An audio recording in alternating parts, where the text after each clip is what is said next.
All right, it's story time. And tonight's scary story is going to be about a Ouija board. So let's read it.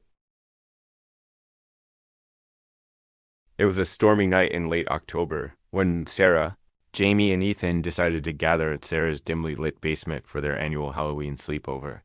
The air was thick with excitement and a hint of fear as they pulled out an old Ouija board that Sarah had found in her grandmother's attic.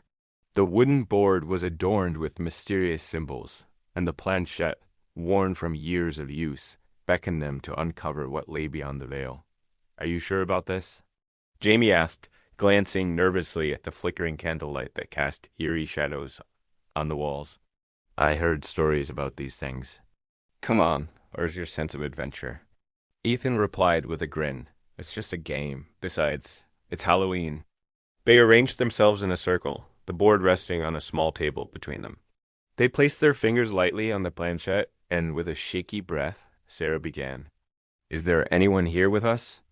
As they sat in hushed anticipation, the planchette suddenly jerked to the left, moving swiftly as if guided by an unseen force. Ease, it spelled out. A shiver ran down Jamie's spine. Okay, who are you? What do you want? Ethan asked, unable to hide his curiosity. Tell me. It spelled much to Jamie's growing fear. Tell me. Maybe we should stop, Jamie insisted, pulling back. This feels wrong. But Sarah and Ethan were transfixed. They pressed on. What do you mean? Come where?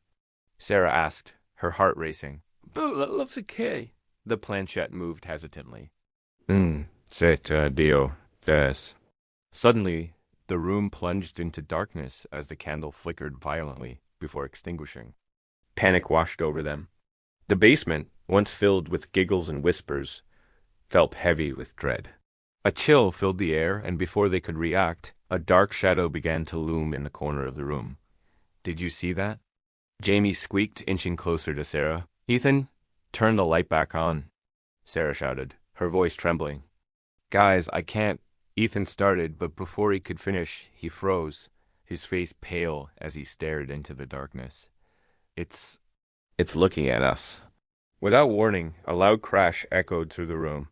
The table and chairs began to shake violently, and with a roar, everything in the basement lifted into the air, swirling in a chaotic tempest as if possessed by an invisible force. The friends screamed, clinging to each other in terror. Then, without warning, Ethan's eyes rolled back in his head and he collapsed to the ground. Ethan, Sarah cried, rushing to his side.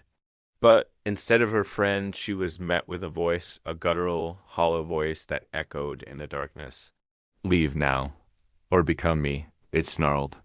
Jamie fell to her knees, tears streaming down her face. We need help.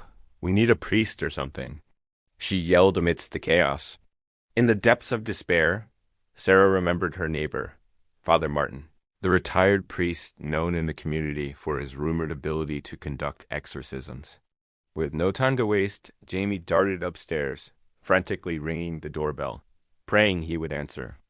When Father Martin arrived, he was greeted by the sight of the basement's whirlwind of objects and the shadow lurking ominously in the corner.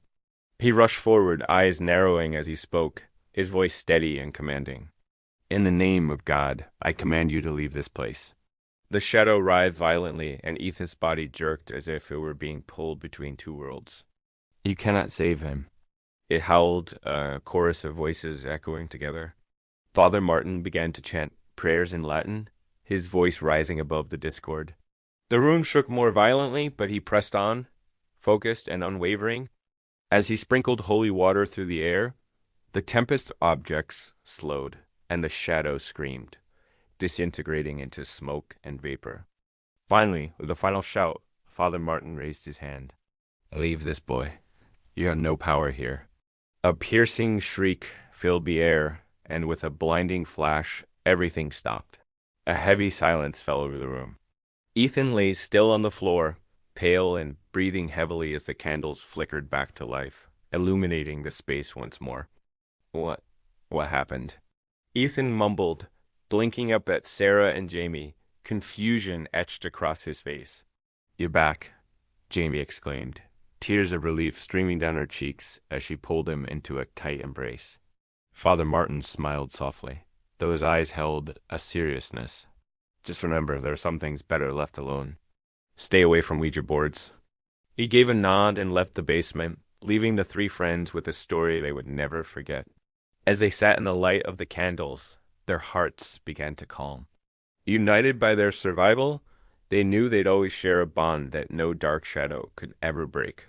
But the whispers in the dark that night would haunt them forever, an echo of the unknown lurking just beyond their world.